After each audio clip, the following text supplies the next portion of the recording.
El otro día estaba aburrido en casa. Últimamente siento que YouTube, Twitch e incluso Internet en general ya no tiene ese encanto que tenía hace 10 años. Así que hice algo que llevaba muchísimo tiempo sin hacer. Encendí la televisión. Empecé a pasar canales con bastante desinterés, programas del corazón, concursos, teletienda, hasta que apareció uno que hacía años que mi cerebro había olvidado por completo: Cartoon Network. Un canal con el que muchos hemos crecido. El hogar de Hora de Aventuras, Historias Corrientes, Steven Universe, Gumball y decenas de títulos más. Y mientras veía uno de esos capítulos tirados en el sofá, me pasó algo muy extraño. Había bromas, conversaciones y referencias que de pequeño jamás habría entendido. Fue entonces cuando me hice una pregunta: ¿y si Cartoon Network nunca fue realmente un canal infantil? Antes de responder a esa pregunta, creo que primero deberíamos preguntarnos qué significa realmente que algo sea infantil. Según la RAE, un programa infantil es aquel cuyo objetivo es entretener y educar a un público infantil. Y sobre papel, Cartoon Network cumple perfectamente esa definición. Pero hay algo que siempre me llamó la atención. Yo seguí viendo dibujos animados mucho después de dejar de ser un niño. De hecho, recuerdo que ya en la adolescencia había quien me miraba con cierta extrañeza cuando decía que seguía viendo Hora de Aventuras o Historias Corrientes. Como si disfrutar de una serie de animación fuera incompatible con hacerse adulto. Durante mucho tiempo pensé que esa reacción tenía que ver con las historias que contaban, con sus personajes, sus conflictos o con los valores que transmitían. Hasta que entendí que el problema nunca había sido el mensaje, sino el envoltorio que cubría el mensaje. Tenemos una tendencia casi automática a asociar la animación con la infancia. Nuestro cerebro crea una relación muy simple: si está dibujado, es para niños. Y una vez aceptamos esa idea, dejamos de analizar lo que realmente nos está diciendo la obra. Es curioso porque juzgamos el contenido antes de incluso escucharlo, como si la forma en la que una historia se presenta fuera suficiente para decidir a quién le pertenece. Pero una historia nunca deja de ser profunda porque esté dibujada. Al igual que una película con actores reales, no se convierte automáticamente en una obra madura solo por dejar de ser animación. Así que quizás la verdadera pregunta es: ¿y si estas series nunca estuvieron hechas únicamente para niños? Durante muchos años, Cartoon Network hizo exactamente lo que se esperaba de un canal infantil. Series divertidas, personajes extravagantes, capítulos que buscaban entretener durante 20 minutos antes de irnos a clase. Pero casi sin que nos diéramos cuenta, algo empezó a cambiar. Las historias seguían teniendo colores llamativos, humor absurdo y personajes imposibles. Desde fuera parecía exactamente el mismo canal que llevamos viendo toda la vida. Seguíamos viendo a dos amigos enfrentarse a criaturas capaces de destruir el universo por culpa de un simple microondas, a un niño recorrer una tierra repleta de princesas, magos y monstruos, o una familia de animales viviendo situaciones completamente absurdas. Todo parecía el mismo caos creativo de siempre. Sin embargo, por debajo de toda esa locura, empezaban a esconderse preguntas que un niño difícilmente podía responder. It's okay, Jake. You always try to protect me and Finn, but sometimes we are going to get hurt. How about today you let me be the papa?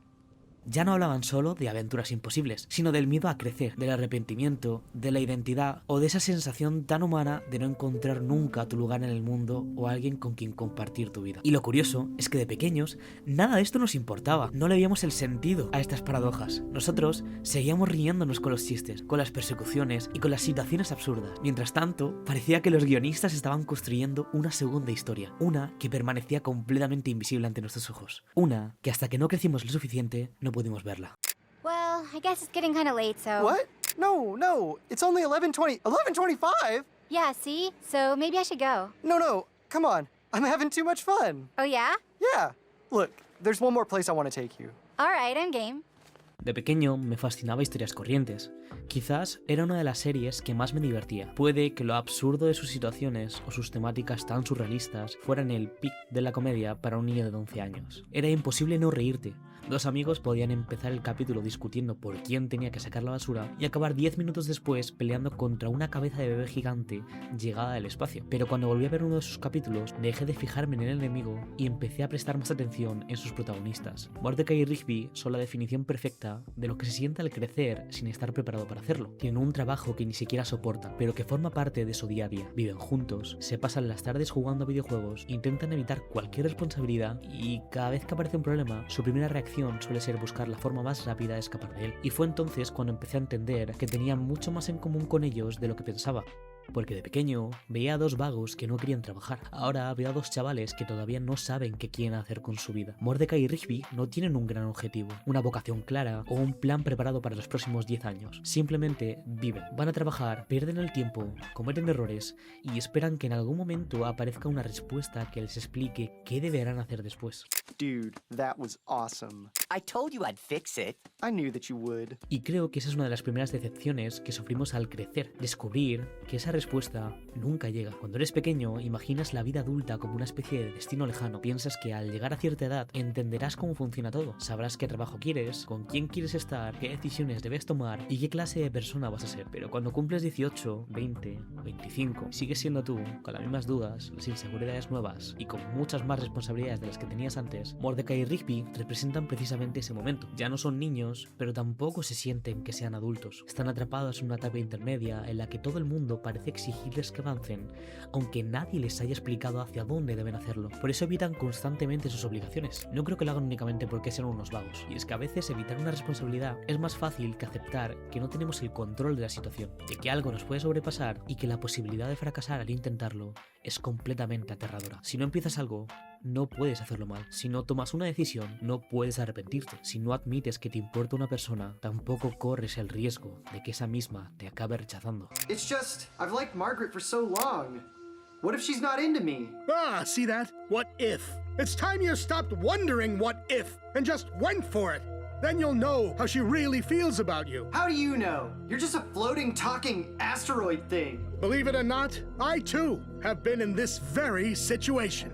Many times. Angie, Christine, Lola. How do you think I ended up becoming the guardian of the friend zone? Look, I'm just trying to keep you from making the same mistake I did. Then let me out.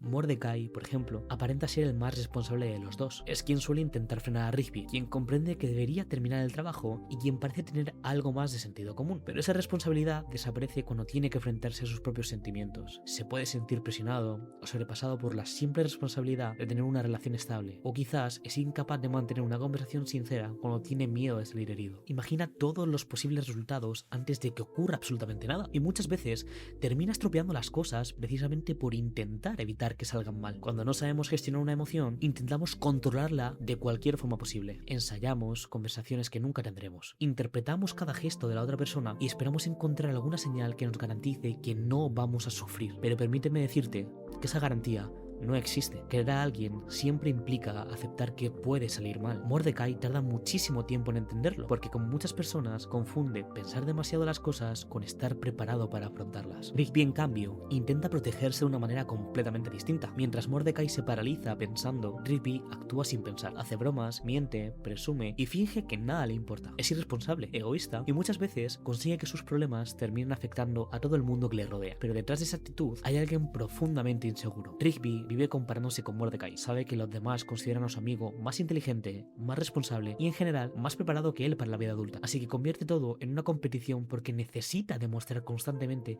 que también merece ocupar su lugar. Es mucho más fácil fingir que no te importa fracasar que admitir que tienes miedo a no ser suficiente. Si haces algo mal, puedes simplemente dirigirlo hacia el desinterés o que no lo hacías en serio. Pero si te esfuerzas con todo lo que tienes y aún así no lo consigues, ya no queda ninguna excusa detrás de la que esconderte. Por eso, el crecimiento de Rigby resulta tan importante. No madura cuando deja de cometer errores, madura cuando empieza a asumir que sus errores son solamente suyos. La serie tampoco nos dice que crecer implique cambiar completamente de personalidad. Rigby sigue siendo Rigby, sigue siendo impulsivo, extraño y capaz de tomar decisiones cuestionables, pero comienza a responsabilizarse por ellas. Y quizás madurar sea precisamente eso, no convertirte de repente en una persona perfecta, porque no existe la persona perfecta, sino empezar a reconocer las partes de ti que pueden hacer daño y decidir trabajar en ellas. Ninguno en el parque tenía la vida completamente resuelta, y esta puede ser una de las lecciones más extrañas que descubrimos al crecer. Los adultos no tienen todas las respuestas. Por difícil que lo parezca, si eres un niño aún, tus padres no tienen la respuesta. Tu hermano o tu hermana mayor tampoco la tiene. Sus respuestas son el reflejo de los mismos errores que han cometido al pasar por nuestra situación. De pequeño creía que Historias Corrientes hablaba de dos amigos que se negaban a madurar. Ahora creo que habla de muchas formas diferentes de hacerlo. Mordecai intenta encontrar su lugar. Rigby aprende a dejar de huir de sí mismo. Benson intenta controlar un mundo que constantemente se escapa de sus manos. Y Skips continúa avanzando, dando pasitos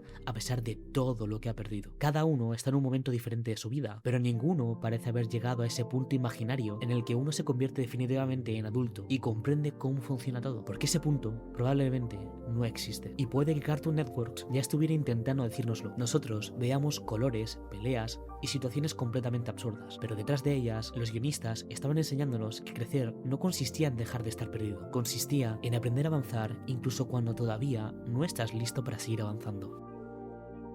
Man, I can't believe it's been 25 years. Yeah, I wish Pops could have been here to see this. Well, if it wasn't for him, we wouldn't have this. Yeah. Hey, do you think those old video games are still in the shed? Yeah, we should check it out for old cart's sake. Whoa! I can't believe we used to do that.